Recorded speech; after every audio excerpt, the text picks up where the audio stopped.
Shalom, Bapak Ibu, Saudara-saudari yang terkasih dimanapun berada. Damai sejahtera buat kita semua dari Tuhan kita Yesus Kristus. Seperti biasanya, setiap hari kita merayakan pestanya orang-orang kudus. Hari ini hari Rabu, tanggal 6 April tahun 2022, kita merayakan salah satu pestanya orang kudus, yaitu Santo Celestinus Paus dan pengaku iman. Saya akan menceritakan bagaimana kisah dan perjalanan Santo Celestinus ini secara singkat. Dengarkan ya, Bapak Ibu, Saudara-saudari yang terkasih. Celestinus dipilih menjadi paus pada tahun 422 dan memimpin gereja Kristus selama 10 tahun. Penganiayaan terhadap orang-orang Kristen tidak membawa akibat yang fatal. Gereja bisa dikatakan menang terhadap penganiayaan itu. Meskipun demikian, di dalam tubuh gereja sendiri terjadi perpecahan karena adanya ajaran sesat dari Nestorius yang mengajarkan bahwa Maria bukanlah Bunda Allah. Untuk mempertahankan ajaran gereja yang benar tentang Maria, Celestinus mengundang konsili di Efesus untuk mengutuk ajaran sesat Nestorius itu. Gereja tetap mengakui Maria sebagai Bunda Allah karena Yesus yang dikandung dan dilahirkan adalah sungguh Putra Allah. Ajaran sesat lain yang tersebar saat itu ialah keraguan terhadap perlunya umat mencapai keselamatan. Ajaran-ajaran sesat ini dikecam oleh Celestinus bersama pimpinan gereja lainnya.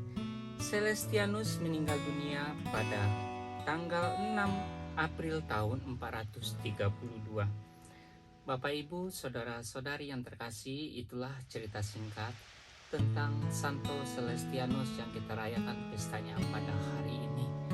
Semoga kita yang selalu merindukan tentang perjalanan Santo, Santa, dan orang-orang kudus lainnya, kita semakin diberkati, diberikan berkat yang melimpah untuk melayani sesama kita manusia. Tak lupa juga, selalulah bersikap berbuat baik kepada sesama, rendah hati, dan selalu mengandalkan Tuhan kita Yesus Kristus. Jadilah alat pelaku firman buat menyenangkan hati Tuhan kita Yesus Kristus. Bapak Ibu, Saudara-saudari yang terkasih, hari ini kita akan lanjut lagi dengan bacaan liturgi dan mendengarkan renungan harian Katolik. Sebelum kita melanjutkan, marilah kita memohon berkat dari Tuhan kita Yesus Kristus. Tuhan Yesus memberkati. Amin. Hari ini, hari Rabu tanggal 6 April tahun 2022. Bacaan pertama diambil dari kitab Daniel 3 ayat 14 sampai 20 dan ayat 24 sampai 25 dan ayat 28. Sekali peristiwa berkatalah Nebukadnezar raja Babel kepada Sadrak, Mesak, dan Abednego, "Apakah benar bahwa kamu tidak memuja dewaku dan tidak menyembah patung emas yang kudirikan itu? Sekarang jika kamu bersedia, demi mendengar bunyi sangkakala, seruling, kecapi, rebab, gambus, serdam, dan berbagai jenis bunyi-bunyian, sujudlah kamu menyembah patung yang kubuat ini. Tetapi jika kamu tidak menyembah, seketika itu juga kamu akan dicampakkan ke dalam perapian yang menyala-nyala.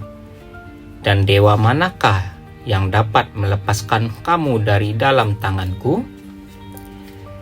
Sadrak, Mesak, dan Abednego menjawab, "Tidak ada gunanya kami memberi jawab kepada Tuanku dalam hal ini.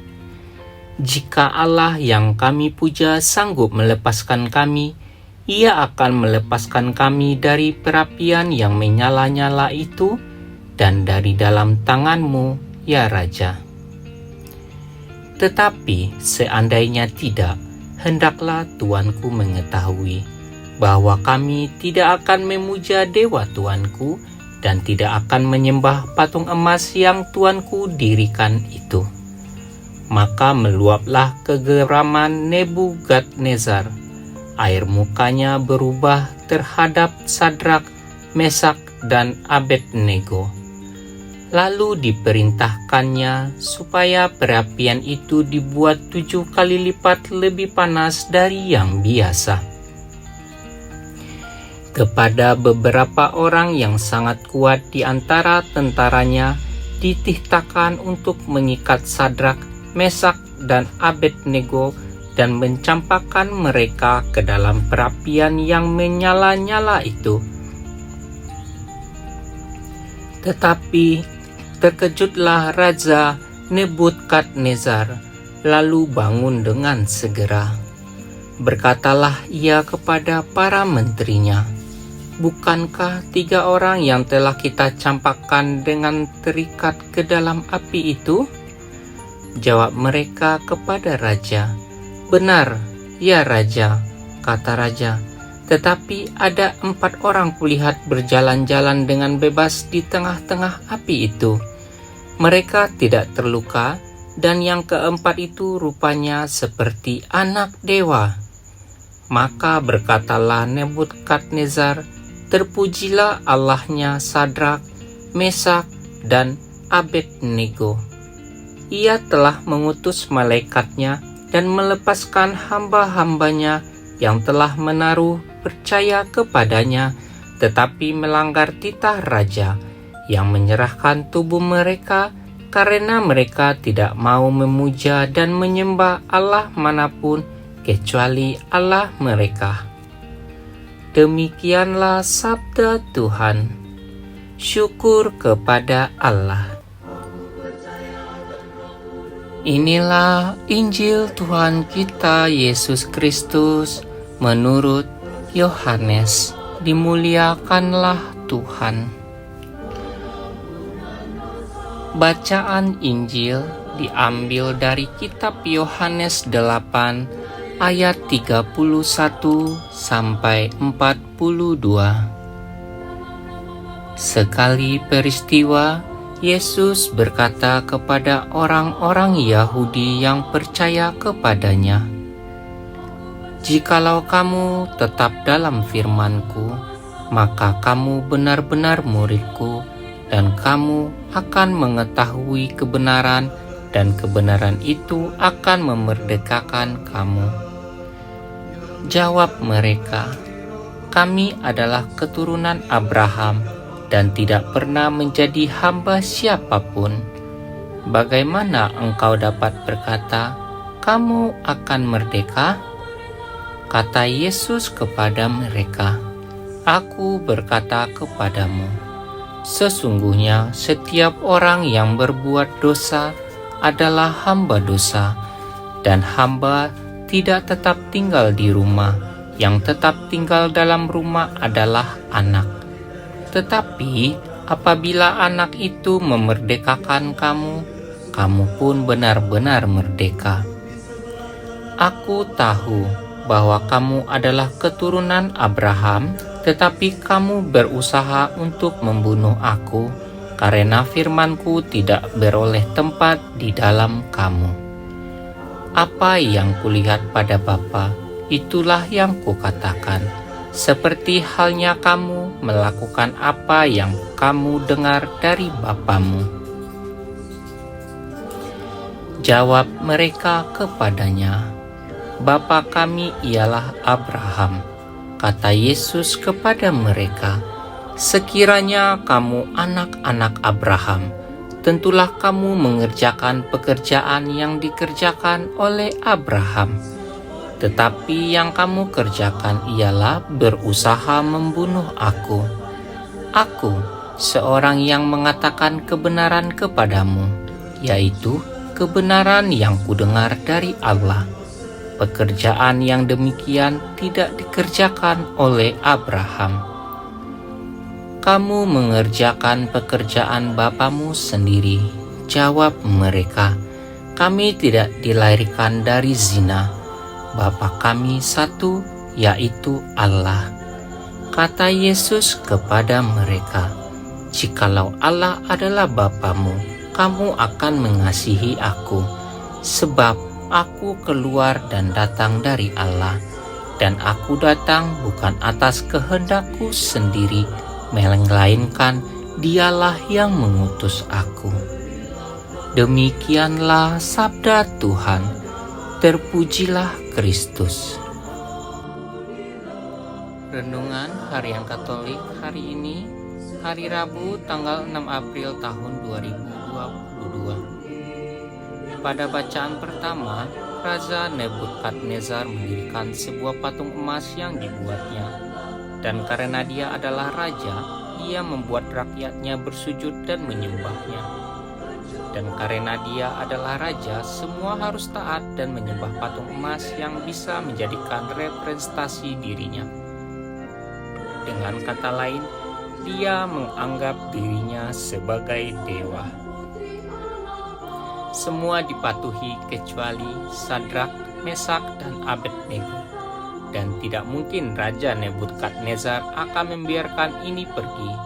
Lebih dari segalanya, dia ingin menunjukkan bahwa dia memiliki kuasa atas hidup dan mati, dan bahkan kuasa atas dewa Sadrak, Mesak, dan Abednego.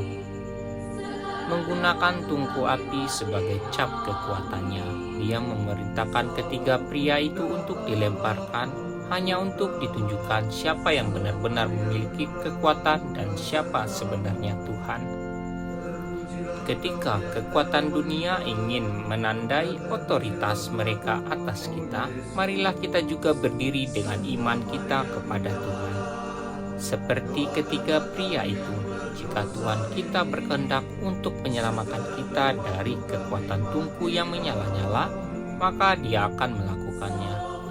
Dan bahkan jika Dia tidak melakukannya, marilah kita juga percaya bahwa kita akan diberi berkat atas iman kita kepadanya ketika kita bertemu muka dengan Dia. Dialog antara Yesus dengan orang-orang Yahudi yang percaya tidak makin harmonis, tapi malah timbul kesalahpahaman. Awalnya Yesus berbicara tentang kesetiaan pada firman-Nya yang akan memerdekakan setiap orang yang percaya, tapi kemudian penangkapan mereka berbeda. Sebagai keturunan Abraham, mereka sudah merasa dirinya merdeka karena Abraham tidak pernah menjadi hamba siapapun. Kesalahpahaman ini menjadi salah satu indikasi bahwa mereka sebenarnya gagal dalam mempercayai Yesus sebagai yang diutus Allah. Dan kegagalan itu adalah sebuah dosa dan membuat manusia menjadi hamba dosa atau tidak mengalami kemerdekaan batin. Aku berkata kepadamu, sesungguhnya setiap orang yang berbuat dosa adalah hamba dosa. Maka mempercayai Yesus sebagai utusan Allah dan tetap tinggal di dalam firman-Nya merupakan inti seluruh kehidupan murid-murid Yesus supaya benar-benar menjadi orang-orang yang merdeka dan bukan lagi hamba-hamba dosa. Nah, persoalannya adalah bagaimana supaya kita menjadi percaya dan tetap tinggal di dalam firman-Nya? Kita bisa melakukan hal-hal yang sederhana dalam minggu-minggu ini untuk mempersiapkan pekan suci. Ada baiknya kita membaca kisah sengsara Tuhan kita Yesus Kristus. Kita belajar melihat kesengsaraannya dengan kacamata iman. Di balik Yesus yang tersalib itu, kita belajar melihat Allah yang sungguh mengasihi kita dan melihat juga bagaimana Allah itu memanggil kita untuk ikut ambil bagian dalam kesengsaraan. Dengan permenungan ini, kesediaan kita untuk tetap tinggal bersama Yesus dan ambil bagian dalam pengorbanannya diharapkan semakin menjadi nyata. Apakah kita bersedia membaca dan merenungkan firman-Nya itu? Semoga demikian. Amin.